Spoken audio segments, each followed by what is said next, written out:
এই দিদি, খুব ব্যথা করছে পিঠটা, মাকে বল না একটু হাত বুলিয়ে দিতে। ঘুম চোখেই কমলা দেবীকে ডাকতে যাবে, হঠাৎ একটা ভয়ঙ্কর দৃশ্য দেখে সে চমকে ওঠে। চোখের সামনে সে দেখে কাঁথার মধ্যে একটা বিকট দর্শন, বিভৎস কুৎসিত ভয়াবহ কিছু একটা তার লম্বা ধারালো কাঁটাযুক্ত জিভ বের করে ক্রমাগত চেটে চলেছে তার বোনের পিঠটা। রক্ত ঝরে ঝরে পড়ছে তার জিভ দিয়ে।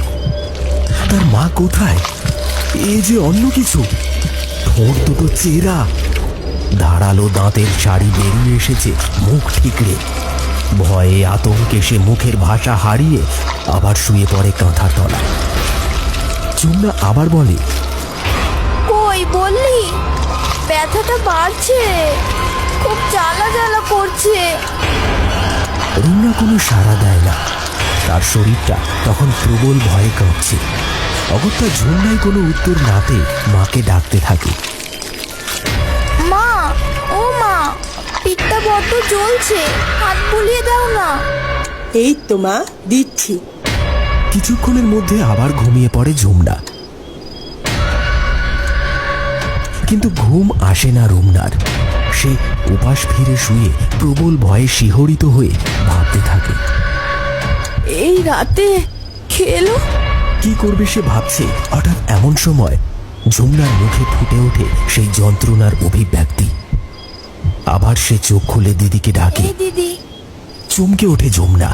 জিজ্ঞেস করতে যাবে, তখনই ফিসফিস করে কানের কাছে এসে বলে, আমাদের মা আসেনি আজ, ওই পাশের তাল গাছ থেকে একা নড়ে এসেছে, এক্ষুনি পালাতে হবে আমাদের।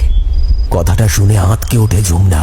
ভয়ে আতঙ্কে তার চোখ থেকেও তখন ঘুম উড়ে যাওয়ার জোগাড়। ফিসফিস করে সে বলল, দিদি, কিভাবে বাঁচবো রে আমরা? ভয় করছে রে, পেটটা খুব জ্বলছে রে। চুপ, ব্যবস্থা করছি। মা, ও মা, হিসু পেয়েছে খুব জোরে, যাবো? যা, তাড়াতাড়ি আসবি। কিন্তু মা, ভয় করছে যে, বোনকে নিয়ে যাই। বেশ, যা। কিন্তু বাইরে আবার জল ঝড় হবে, আর ওদিকের তাল গাছটাও ভালো নয়। একা নড়ে থাকে, রাতে বিপদ হবে, তাড়াতাড়ি চলে আসবি। অবিকল কমলার গলায় উত্তর ভেসে আসে।